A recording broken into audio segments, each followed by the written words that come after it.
नमस्कार साथियों, स्वागत है आप सबका हमारे चैनल पर। साथियों, एक बहुत ही बड़ा अपडेट निकल कर आया है। भारत की एक प्राइवेट कंपनी द्वारा इजराइल के आयरन डोम सिस्टम से भी ज़्यादा घातक और सस्ता सिस्टम बना लिया गया है। जी हाँ साथियों, ये खास तौर पर ड्रोन हमले या स्वार्म ड्रोन हमले से निपटने के लिए बनाया गया है। हमें पता है हाल ही में जम्मू कश्मीर में एक ड्रोन हमला हुआ जिसे भारत के सैनिक कहीं ना कहीं रोकने में नाकाम हुए। ऐसा क्या कारण था कि भारत के पास इतना मजबूत एयर डिफेंस सिस्टम होने के बावजूद भी वो उसे रोकने में नाकामयाब हुए? अगर भारत के पास सच में इसे रोकने की टेक्नोलॉजी है, फिर भी ऐसे क्या कारण है इसे रोक नहीं पाए और आने वाले हमले से इसे किस प्रकार निपटने में काम आएगा? तो चलिए साथियों, वीडियो को शुरू करने से पहले चैनल को सब्सक्राइब करिए और बेल आइकन दबाइए।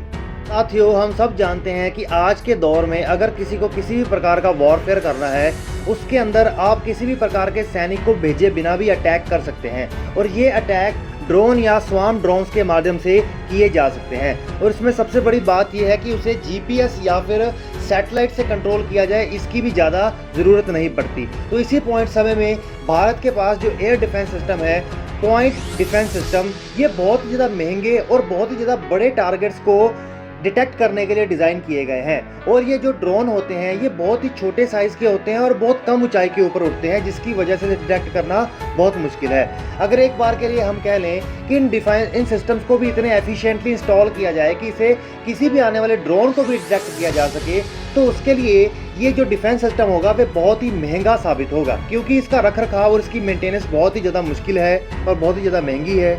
और इस बार जिस ड्रोन हमले के लिए ड्रोन को इस्तेमाल किया गया है, उसको किसी भी रडार या फिर सैटेलाइट से कंट्रोल नहीं किया जा रहा था। हालांकि उसको जीपीएस द्वारा लोकेशन सेट करके ऑलरेडी टारगेट बेस्ड भेजा गया था, जिसकी वजह से इसे पीछे बैठकर कोई भी कंट्रोल नहीं कर पा रहा था, जिसकी वजह से इसे डिटेक्ट करना बहुत मुश्किल था। क्योंकि जितने भी बड़े से बड़े एयर डिफेंस सिस्टम है या फिर कोई भी डिफेंस सिस्टम है, वो किसी भी टारगेट को उसकी रडार या सैटेलाइट कंट्रोल सिस्टम से या कम्युनिकेशन सिस्टम के माध्यम से ही डिटेक्ट करना आसान होता है। तो इस तरह के छोटे ड्रोन्स को डिटेक्ट करने के लिए एक नया सिस्टम लेकर आई है भारत की एक प्राइवेट कंपनी, जिसका नाम है ग्रीन रोबोटिक्स। उसने अपना इस ड्रोन हमले के बाद अपना एक प्रोजेक्ट सरकार के सामने रखा है और उसे कहा है कि हमने जो टेक्नोलॉजी तैयार की है, जो ड्रोन सिस्टम तैयार किया है, उसका नाम है इंद्रजाल। और ये इंद्रजाल किसी भी ड्रोन को कम से कम ऊंचाई में या फिर बिना किसी सिग्नल की मदद से भी आप इसे डिटेक्ट कर सकते हैं और उसे वहां पर न्यूट्रलाइज भी कर सकते हैं। इस इंद्रजाल ड्रोन सिस्टम की सबसे बड़ी खासियत तो ये है कि ये बहुत ही सस्ता है। इसके अंदर आर्टिफिशियल इंटेलिजेंस, मशीन लर्निंग और रोबोटिक्स जैसी सारी टेक्नोलॉजीज का इस्तेमाल किया गया है। मानने में ये आ रहा है कि ये 9 से 10 टेक्नोलॉजीज को मिलाकर बनाया गया है। इसकी रेंज, डिटेक्शन रेंज है, वो 1 से 2000 किलोमीटर की है। तो एक बहुत ही वाइड एरिया को प्रोटेक्ट करने में सक्षम है। साथियों, हमारे जो पॉइंट डिफेंस सिस्टम है वो आमतौर पर अगर उसको यहाँ पर पूरे बॉर्डर में इंस्टॉल किया जाए ड्रोन अटैक से बचने के लिए, तो हमें 300 से 400 के बीच में पॉइंट डिफेंस सिस्टम्स की ज़रूरत होगी और जिसका मेंटेनेंस बहुत ज़्यादा महंगा होगा।